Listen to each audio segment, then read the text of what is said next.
से उपस्थित मंत्रिमंडल में मेरे सहयोगी श्री नरेंद्र तोमर जी, मनसुख मांडविया जी, पीयूष गोयल जी, कैलाश चौधरी जी, विदेशों से आए हुए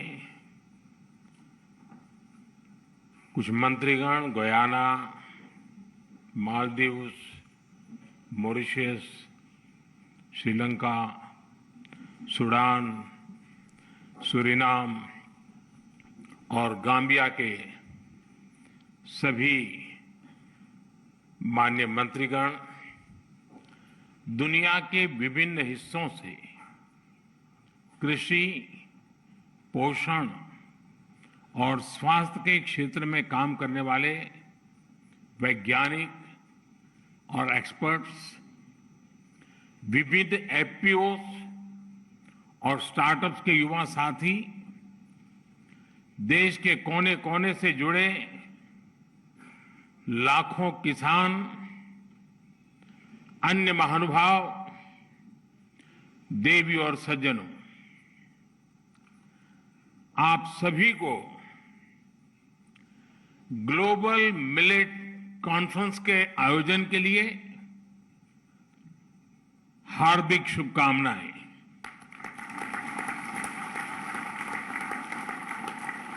इस तरह के आयोजन न केवल ग्लोबल गुड के लिए जरूरी है, बल्कि ग्लोबल गुड में भारत की बढ़ती जिम्मेदारी का भी प्रतीक है।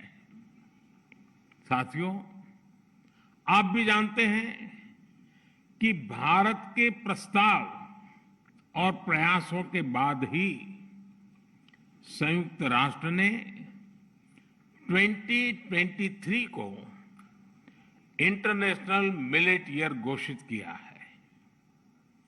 जब हम इसे किसी संकल्प को आगे बढ़ाते हैं तो उसे सिद्धि तक पहुंचाने की जिम्मेदारी भी उतनी ही अहम होती है। मुझे खुशी है कि आज विश्व जब इंटरनेशनल मिलेट ईयर मना रहा है तो भारत इस अभियान की अगुवाई कर रहा है।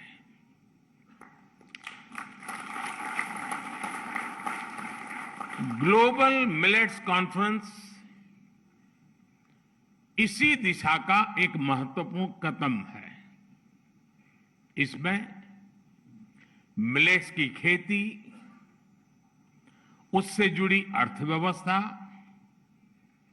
हेल्थ पर उसके प्रभाव, किसानों की आय, ऐसे अनेक विषयों पर सभी विद्वान और अनुभवी लोग विचार विमर्श करने वाले हैं।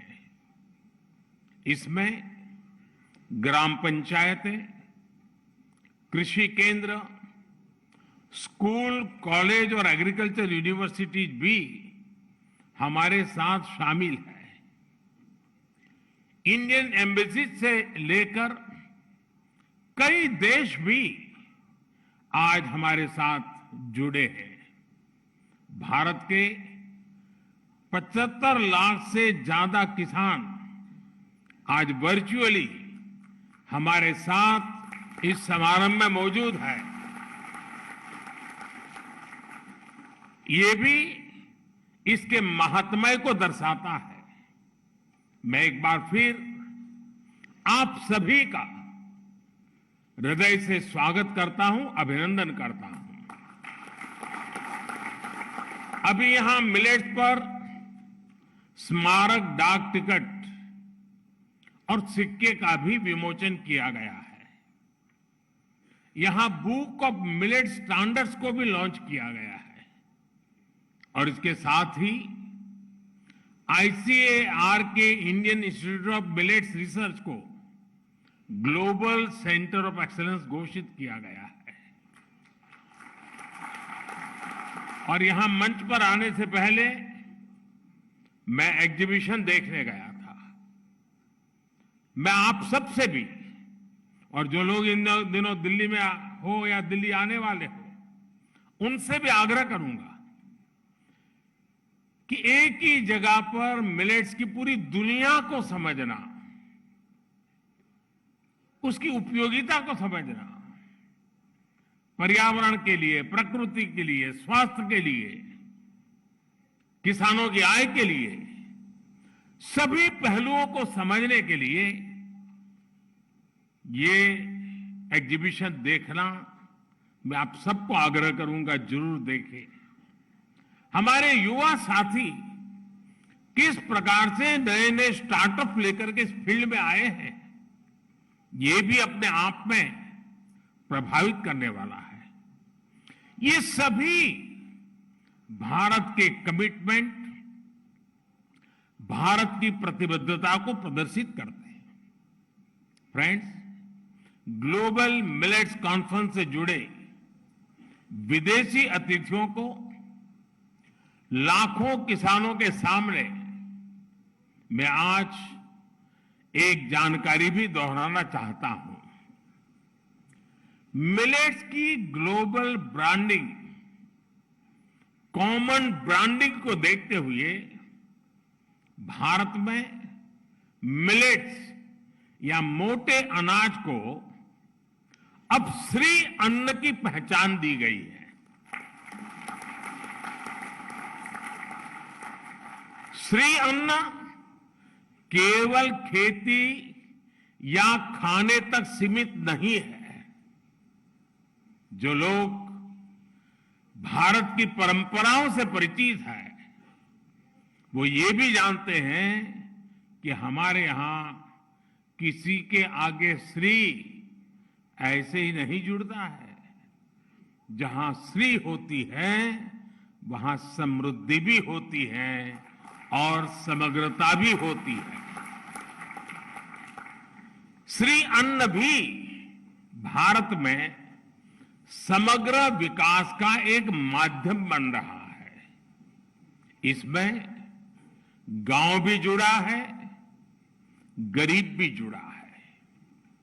श्री अन्न यानी देश के छोटे किसानों की समृद्धि का द्वार। श्री अन्न यानी देश के करोड़ों लोगों के पोषण का कर्णधार। श्री अन्न यानी देश के आदिवासी समाज का सत्कार। श्री अन्न यानी कम पानी में ज्यादा फसल की पैदावार। श्री अन्न यानी केमिकल मुक्त खेती का बड़ा आधार। श्री अन्न यानी क्लाइमेट चेंज की चुनौती से निपटने में मददगार। साथियों, हमने श्री अन्न को ग्लोबल मूवमेंट बनाने के लिए लगातार काम किया है। 2018 में हमने मिलेट्स को न्यूट्री सीरियल्स के तौर पर घोषित किया था।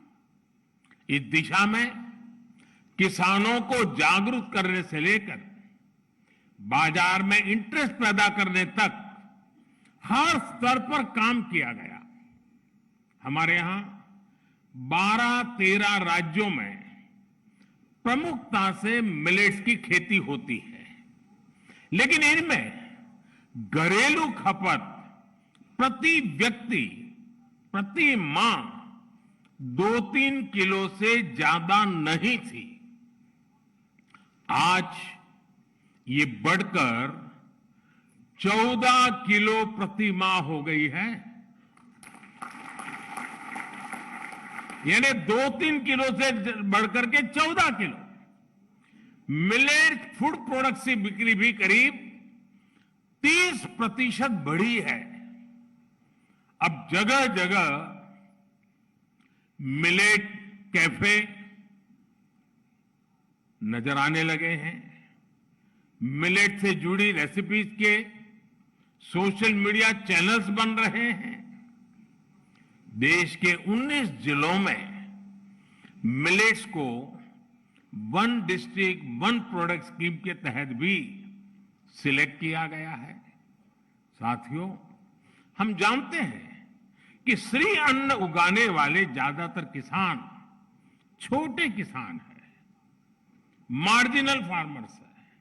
और कुछ लोग ये जानकर जरूर चौंक जाएंगे कि भारत में मिलेट्स की पैदावार से करीब करीब 2.5 करोड़ छोटे किसान सीधे जुड़े हुए हैं। इनमें से ज्यादातर के पास बहुत कम जमीन है और उन्हें जलवायु परिवर्तन की चुनौतियों का भी सबसे ज्यादा सामना करना पड़ता है।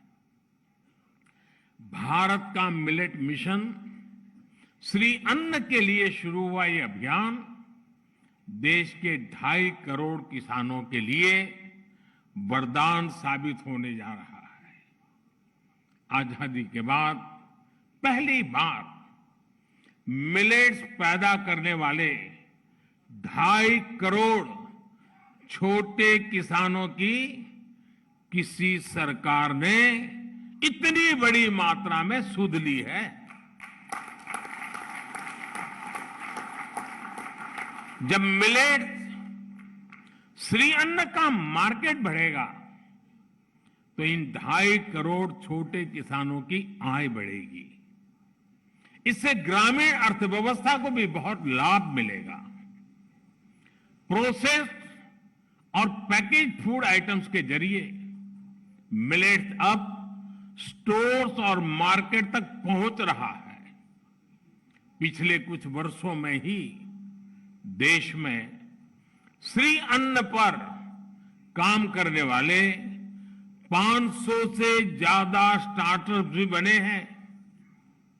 बड़ी संख्या में एफपीओज इस दिशा में आगे आ रहे हैं। स्वयं सहायता समूहों के जरिए महिलाएं भी मिलेट्स के उत्पाद बना रही है।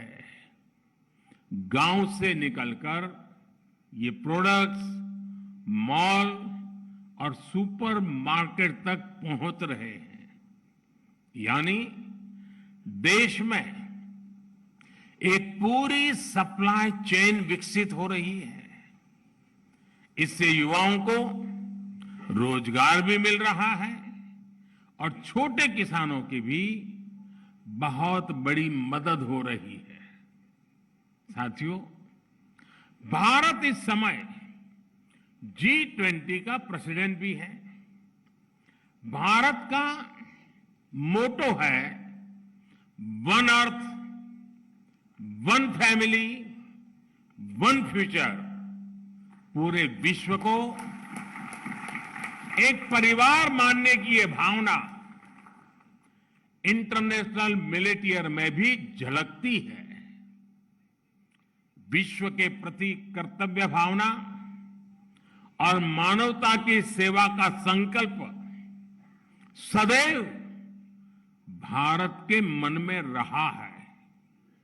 आप देखिए, जब हम योग को लेकर आगे बढ़े तो हमने ये भी सुनिश्चित किया कि अंतर्राष्ट्रीय योग दिवस के जरिए पूरे विश्व को उसका लाभ मिले। मुझे खुशी है कि आज दुनिया के 100 से ज्यादा देशों में योग को अधिकृत रूप से बढ़ावा मिल रहा है। आज दुनिया के 30 से ज्यादा देश आयुर्वेद को भी मान्यता दे चुके हैं। इंटरनेशनल सोलर अलायंस के रूप में आज भारत का ये प्रयास सस्टेनेबल प्लेनेट के लिए एक प्रभावी मंच का काम कर रहा है। और ये भी भारत के लिए खुशी की बात है कि आयसा से भी 100 से ज्यादा देश जुड़ चुके हैं। आज चाहे लाइफ मिशन की अगुवाई हो, क्लाइमेट चेंज से जुड़े लक्ष्यों को समय से पहले हासिल करना हो, हम अपनी विरासत से प्रेरणा लेते हैं, समाज में बदलाव को शुरू करते हैं और उसे विश्व कल्याण की भावना तक लेकर जाते हैं। और यही आज भारत के मिलेट मूवमेंट में भी दिख रहा है। श्री अन्न सदियों से भारत में जीवन शैली का हिस्सा रहा है। अलग अलग क्षेत्रों में ज्वार, बाजरा, रागी, सामा, कांगनी, चीना, कोंदो, कुटकी, कुट्टू जैसे कितने ही श्री अन्न भारत में प्रचलन में है। हम श्री अन्न से जुड़ी अपनी कृषि पद्धतियों को, अपने अनुभवों को विश्व के साथ साझा करना चाहते हैं। हम विश्व के पास जो नया है, दूसरे देशों के पास विशेषताएं हैं, उसे भी सीखना चाहते हैं। सीखने का भी हमारा इरादा है। इसलिए जिन मित्र देशों के एग्रीकल्चर मिनिस्टर यहां उपस्थित हैं, मैं उनसे विशेष आग्रह है कि हम इस दिशा में एक स्टेबल मैकेनिज्म डेवलप करें। इस मैकेनिज्म से आगे चलकर फील्ड से लेकर मार्केट तक, एक देश से दूसरे देश तक एक नई सप्लाई चेन विकसित हो, ये हम सबकी साझा जिम्मेदारी है। साथियों, आज इस मंच पर मैं मिलेट्स की एक और ताकत पर जोर देना चाहता हूं। मिलेट्स की यह ताकत है इसका क्लाइमेट रेजिलियंट होना। बहुत एडवर्स क्लाइमेटिक कंडीशन में भी मिलेट्स का आसानी से उत्पादन हो जाता है। इसकी पैदावार में अपेक्षाकृत पानी भी कम लगता है, जिससे वाटर क्राइसिस वाली जगहों के लिए एक पसंदीदा फसल बन जाती है। आप सब जानकार लोग जानते हैं कि मिलेट्स की एक बड़ी खूबी यह है कि इसे केमिकल के बिना भी प्राकृतिक तरीके से उगाया जा सकता है। यानी मिलेट्स मानव और मिट्टी दोनों के स्वास्थ्य को सुरक्षित रखने की गारंटी देता है। साथियों, जब हम फूड सिक्योरिटी की बात करते हैं तो हम जानते हैं कि आज दुनिया दो तरह की चुनौतियों से जूझ रही है।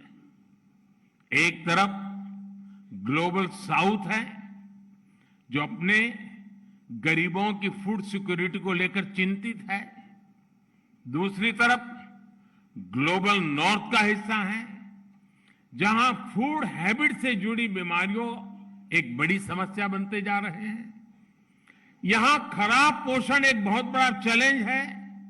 यानी एक तरफ फूड सिक्योरिटी की समस्या तो दूसरी तरफ फूड हैबिट्स की परेशानी। दोनों ही जगहों पर इस बात को लेकर चिंता जताई जा रही है कि पैदावार के लिए भारी मात्रा में केमिकल इस्तेमाल हो रहा है। लेकिन श्री अन्न ऐसी हर समस्या का भी समाधान देते हैं। ज्यादातर मिलेट्स को उगाना आसान होता है, इसमें खर्च भी बहुत कम होता है और दूसरी फसलों की तुलना में ये जल्दी तैयार भी हो जाता है।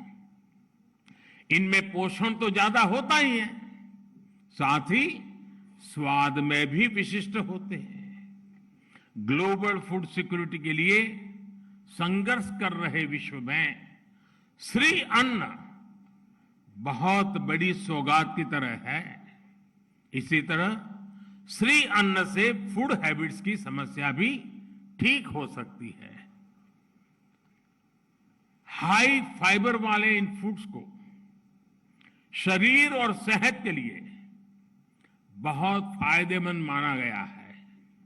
इनसे लाइफस्टाइल रिलेटेड बीमारियों को रोकने में बड़ी मदद मिलती है। यानी पर्सनल हेल्थ से लेकर ग्लोबल हेल्थ तक हमारी कई समस्याओं के हल में श्री अन्न से हम जरूर रास्ता खोज सकते हैं। साथियों, मिलेट्स के क्षेत्र में काम करने के लिए हमारे सामने अभी अनंत संभावनाएं मौजूद है। आज भारत में नेशनल फूड बास्केट में श्री अन्न का योगदान केवल 5-6% है। भारत के वैज्ञानिकों को, कृषि क्षेत्र के जानकारों से मेरा आग्रह है कि हमें इसे बढ़ाने के लिए तेजी से काम करना होगा। हमें हर साल के लिए अचीवेबल टारगेट सेट करने होंगे। देश ने फूड प्रोसेसिंग सेक्टर को बूस्ट देने के लिए पीएलआई स्कीम भी शुरू की है। इसका ज्यादा से ज्यादा लाभ मिलेट सेक्टर को मिले, ज्यादा से ज्यादा कंपनियां मिलेट प्रोडक्ट्स बनाने के लिए आगे आए, इस दिशा को, इस सपने को सिद्ध करना हमें सुनिश्चित करना होगा। कई राज्यों ने अपने यहां पीडीएस सिस्टम में श्री अन्न को शामिल किया है। दूसरे राज्यों में भी इस तरह के प्रयास शुरू किए जा सकते हैं। मिड डे मील में भी श्री अन्न को शामिल करके हम बच्चों को अच्छा पोषण दे सकते हैं, खाने में नया स्वाद और विविधता जोड़ सकते हैं। मुझे विश्वास है इन सभी बिंदुओं पर इस कॉन्फ्रेंस में विस्तार से चर्चा होगी और उन्हें इंप्लीमेंट करने का रोड मैप भी तैयार किया जाएगा। हमारे अन्नदाता के और हम सबके साझा प्रयासों से श्री अन्न भारत की और विश्व की समृद्धि में नई चमक जोड़ेगा। इसी कामना के साथ आप सभी का मैं हृदय से बहुत बहुत धन्यवाद करता हूं और हमारे दोनों देशों के राष्ट्राध्यक्षों ने समय निकाल कर हमें जो संदेश भेजा, उन दोनों का भी मैं हृदय से आभार व्यक्त करता हूं। बहुत बहुत धन्यवाद। बहुत बहुत आभार माननीय प्रधानमंत्री श्री नरेंद्र मोदी महोदय का, उनके प्रेरणा के लिए, उनके मार्गदर्शन के लिए, उनके संबोधन के लिए। आइए हम